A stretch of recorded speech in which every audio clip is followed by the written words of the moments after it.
Welcome to Peter and Ruffy's Football Show here on STV. The main talking points on tonight's programme. Lee Clark has quit his post as Kilmarnock manager to take over at Bury. Mark Warburton says he's still waiting on an explanation for his departure from Rangers and maintains he did not resign. Meanwhile, Rangers Managing Director Stuart Robertson has told the fans they have a plan for the future.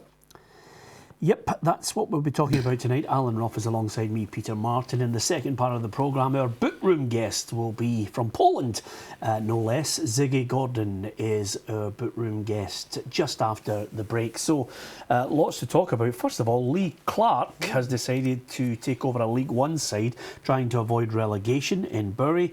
And I think the ambition really is to try and become a Premier League manager long term. That's why he's decided to take this job.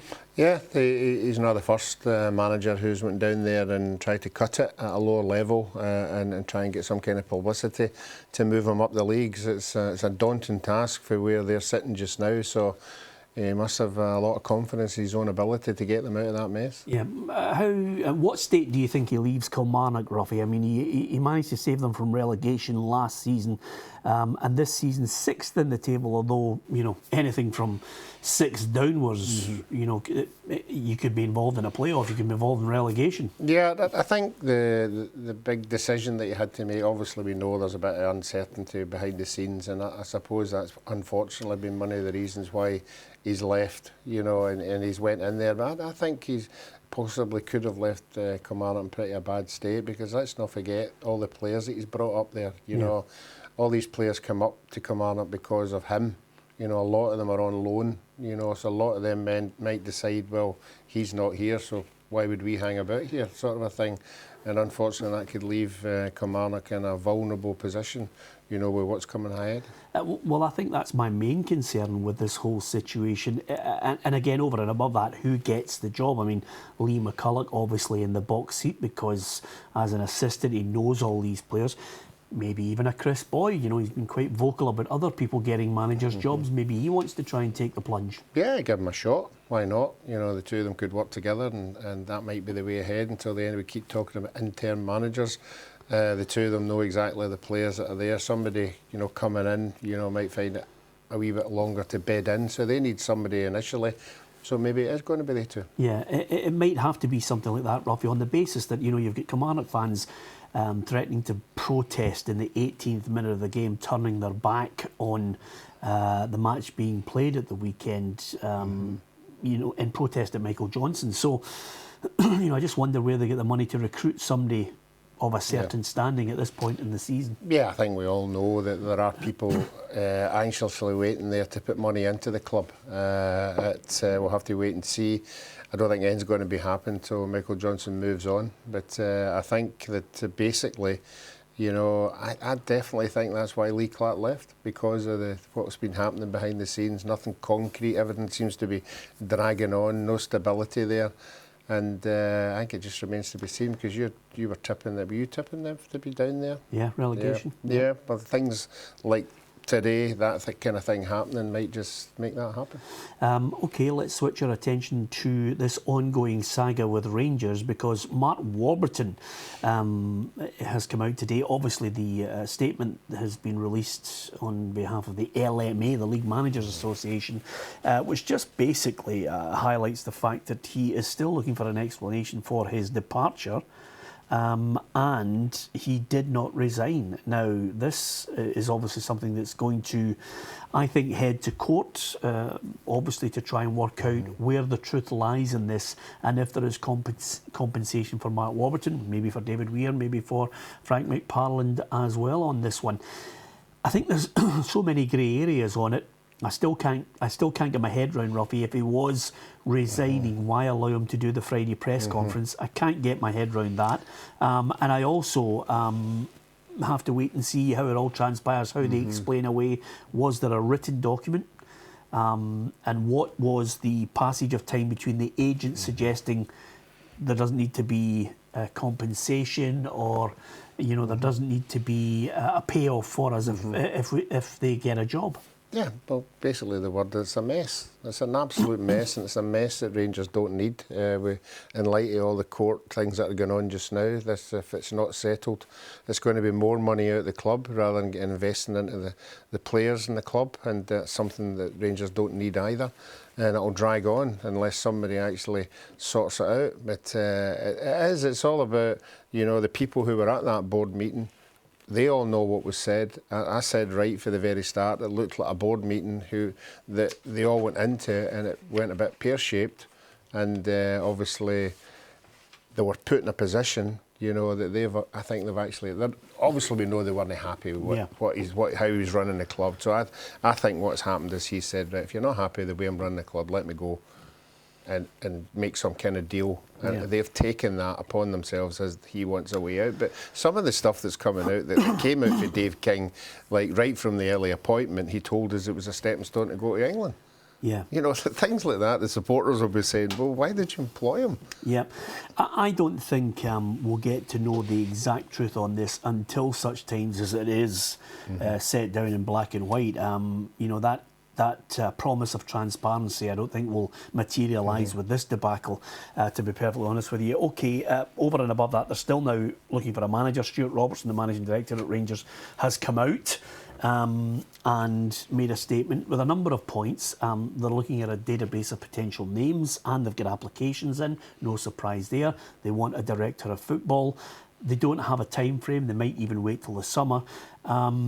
And Graham Murty is in charge, and he's been very complimentary about him on the Rangers TV interview. And I think the ambition is to finish second, possibly win the Scottish Cup, and there will be financial resources for a new manager.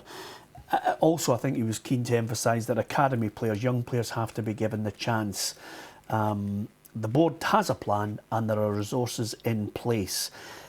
I would suggest to you, Ruffy, that with all due respect, closing the gap on Celtic will not be promoting academy players right now. No. Everybody's talking about Billy Gilmour as one of their hottest prospects, and clubs are already hovering around him.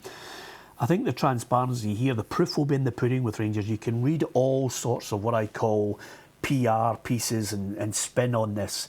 The Rangers fans are not fooled. They'll be waiting to see, first of all, where has that £18 million gone in the accounts that apparently Dave King has put in?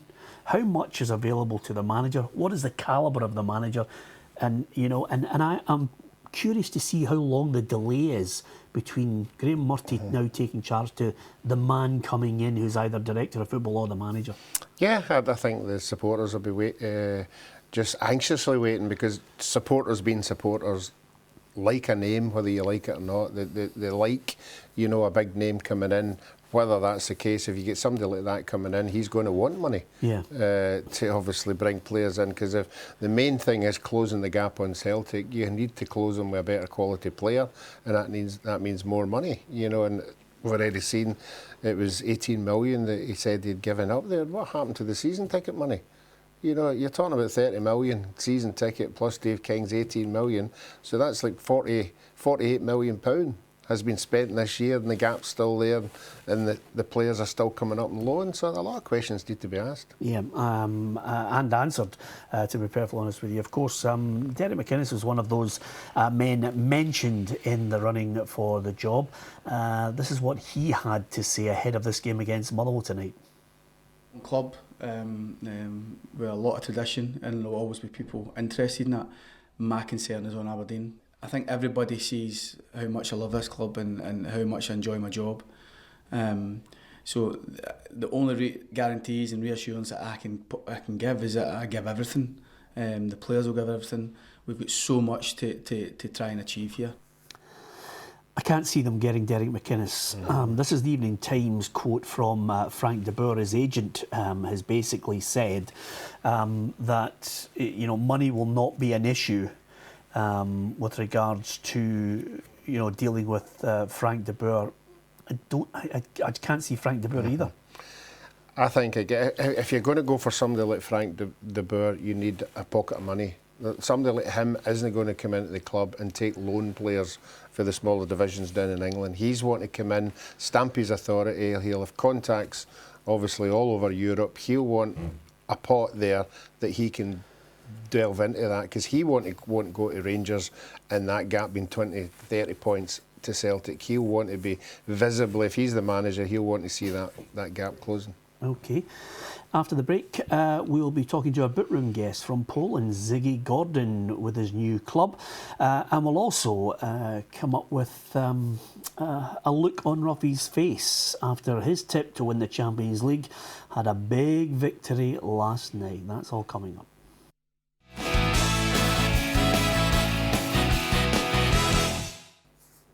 Welcome back to Peter and Ruffy's football show. Alan Ruff is alongside me, Peter Martin. We'll be speaking to Ziggy Gordon, a former Partick Thistle and Hamilton player, just shortly. Hamilton were involved in the Scottish Cup replay last night. In the end, a penalty shootout. They got themselves through, thanks to the goalkeeper, Remy Matthews. To be perfectly honest with you, Ruffy, I thought they were lucky to get an equaliser in the first place. It looked a soft penalty for an equaliser. Yeah, it's another one for Mr Thompson to talk his way out of, because I definitely thought it was outside the box as well. I thought he had lost the ball.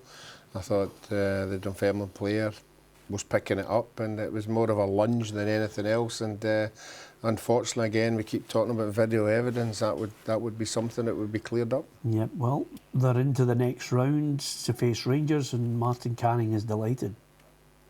Obviously, when you get through in the cup, the boys are obviously delighted. Everybody's delighted, and it was a big achievement for us. It was a big game, a hard game. Dunfermline done very well in the game, and over the two games it was difficult, but the most important thing is that we're the team that gets through at the quarter final. Yeah, obviously 3 penalties. He had a big save in the game as well at Dunfermline. He had a big save at 1-0, and last night he had a big save at 1-0 as well. So over the course of the 2 games he's been a big player for us, and he's a bit unfortunate that he's found himself out of the team. Obviously came in at the start of the season, done very well, got a bad injury. And Woodsy's come in and been fantastic since, so we're fortunate we've got 2 very good goalkeepers. You want to try and make history as much as you can, and for players you want to try and go as far as you can in cups, and myself as well, the coaching staff and the club, you want to try and do as well as you can. So now it's a big opportunity. Obviously we know going to Ibrox is a difficult game, playing against a top team. We'll need to be at our very best to get through, but it's an opportunity, like I said. Yep, congratulations to Hamilton Accies. In the other game, I was along there at Broadwood Stadium, Ruffy, watching Clyde against Ayr United. I have to say, Clyde had numerous chances to win it. I thought they were the better team, and fair play to Ian McCall. He feels as if Clyde deserved to go through as well. Barry Ferguson, 117th minute, they end up losing it in extra time, but you know, they go out with their heads held high, in my opinion. Yeah, all credit to Ian, you know, being honest about the whole situation, but it obviously doesn't help Barry Ferguson and his players. There'd be a horrible sight in that dressing room after the game when you think you should have won it but never. But he's got to concentrate now in the league. Here's how the update on the quarter-final draw looks. Aberdeen, Partick Thistle, Celtic, St Mirren. It's still Hearts or Hibs will play Ayr United, and Rangers against Hamilton Accies. And of course that Edinburgh derby next Wednesday. And well, Hearts fans have been snapping up tickets today, and the Hibs fans have been snapping them up in great numbers as well. And as you would imagine, home tie now, they feel confident. On Hibs' day, they'll beat anybody. I'm gutted we didn't get Celtic in the next round at Easter Road, because I think we would have been the team to beat them. A home tie, right? So yeah, we're playing good football, so we'll see. Sunday was a good atmosphere, but it's supposed to be bouncing here on Wednesday. They see them queuing, don't you? It means everything, of course. We deserve all the credit that we're getting just now, and I think definitely we'll absolutely destroy them. See Hibs 3 or 4-0. Cummins with a hat-trick. 4-0 and a Cummings hat-trick. There you are. There's confidence for you, Ruffy. Yeah, I think you can be overconfident. I think this will be a tight game. I think it'll be better. It's got to be better than the last one. But I do think that it'll be exciting. It'll be a good surface. Okay, we promised you our bootroom guest. Joining us now from Poland, no less, with his new club after deciding to leave Partick Thistle is Ziggy Gordon. Ziggy, tell us first of all how you're settling in there, how you're feeling at your new club and playing in Polish football. It's been a great 3 weeks. A big culture shock, a lot of changes. Obviously, the language barrier is very difficult, but you know, it's been great. As soon as I came, they made me feel so welcome. I was only in Białystok for 1 day, and then I had to fly to Turkey for a 2-week training camp, which was great because I got to play such well-known teams and such a high-level calibre of players as well. So it's been great. It's been a massive learning curve though, because the style of play, the way they want to implement their play, the whole football ethos is completely different to what I'm used to. So it's going to take time, but I look forward to it. Yeah, is the language something that you're going to really try hard to embrace? Yeah, so I knew where I was going. I knew I was coming to Poland, and I knew I didn't know the language. So I can't blame anyone else for not knowing English. It's entirely up to me whether or not I learn the language quickly enough for their liking. But I'll try really hard to understand it, because there's no English getting spoken in training. There's no English getting spoken in games. It's all Polish. So the faster the better. Yeah, and with that in mind, the move certainly came out of the blue. It surprised me. Why? Because it's a great opportunity. I knew the club really liked me. I knew the club had tried to get me in the past. I just don't think it was the right time in the past. But right now, I think it's the right time for me, and I just wanted to see what else was there, because I've been playing Scotland my whole career so far, and quite honestly, I wanted to get away, and I wanted to try something different. And the team's doing so well in the league. It's so many possibilities, and it was only my bravery that would stop me from coming. How easy was it to deal with Alan Archibald on this one? Because it must have been a disappointment, to cut short your Partick Thistle career. I think me and the gaffer were, as I said to so many people, I had a plan from the minute that I went to Partick. The gaffer knew my plan, and they had a plan for me as well. And I did all I could to help Partick Thistle, and I think they did all they could to help me. So there was no bad blood at all. The club's great. The people at the club are brilliant. I can't speak more highly of Partick Thistle. I just think for me it was an opportunity that myself and the gaffer believed that I couldn't turn down. Yeah, and now tell me about the standard of the club you've joined and the standard of that league. What are you anticipating?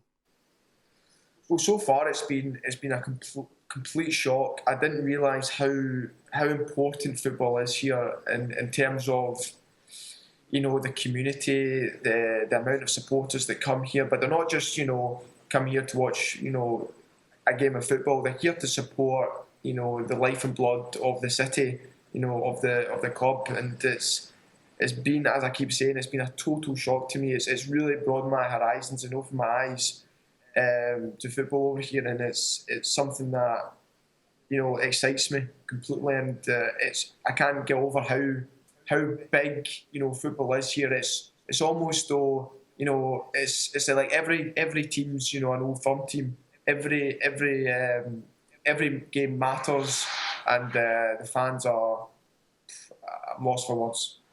Okay, you say that everybody's speaking Polish. You could have someone speaking English with a slightly Irish brogue to it. Anthony Stokes could be your teammate. What do you make of that? I know Stokes is a very good player. So if he comes, then he'll be very welcomed here. Because obviously, the more good players we can have here, the better. I mean, from your point of view, would that be a bonus, just being able to maybe converse with somebody from home shores, especially someone who knows the league that you played in as well, Ziggy? Yeah, of course. I mean, I know him quite well from obviously playing against him and watching him on TV for Blackburn so far this season. So, we all know the kind of qualities he brings to a team. And I think, the biggest thing that speaks here is quality in the park. Language barrier is one thing, but if you do the business in the park, that's all that matters. And I'm sure with his qualities, he'll bring a lot to the club. Yeah, well, we've been lucky enough to have you on the programme on more than a few occasions. And because of that, and because basically myself and Ruffy managed to get you that move to Poland, I would fully expect us to maybe be getting an invite to that flat of yours for maybe a Polish summer weekend. You can come any time, and the stadium's 2 years old. It's like nothing you've ever seen. So please come, you and Ruffy, any time. I'll get you 2 tickets to the box. Top man, Ziggy. Best of luck with the new career. Thank you, mate. Cheers. All the best. Great, Ruffy. It's all about us. It's about arranging summer weekends away, and I think I've managed to. I mean, that's an open invite for us to go to Poland to Ziggy's flat. Yeah, and he doesn't necessarily have to be there. I like your way of thinking, Robbie, on that. Yeah, if you're coming back to Hamilton, we're going out there. Anyway, listen, I'm going to give you the chance to have your super Soleil's face on, because your team that you're predicting to win the Champions League absolutely battered Barcelona last night. Yeah, they certainly did, but I think anybody knows that going to Barcelona, sometimes if they really do turn it on, I can't see them scoring 5. No. But, you know, it was a fantastic night and everything just clicked on the night. Yeah, I can see Enrique losing his job if this all goes pear-shaped, if Madrid win their games in hand as well. Yeah, I think we know the track record of these clubs. You know, when you're not winning the big trophies, then you're out the door. Yep, absolutely. Okay. Give us your super Soleil's face just to finish. Yeah. That's good enough for me, Ruffy. That's good enough for me. There you are. You don't get any more super Soleil's than that. Thanks very much to Ruffy. Join us tomorrow. Liam Buchanan from Livingston will be our boot room guest. It all starts at 7. Good night.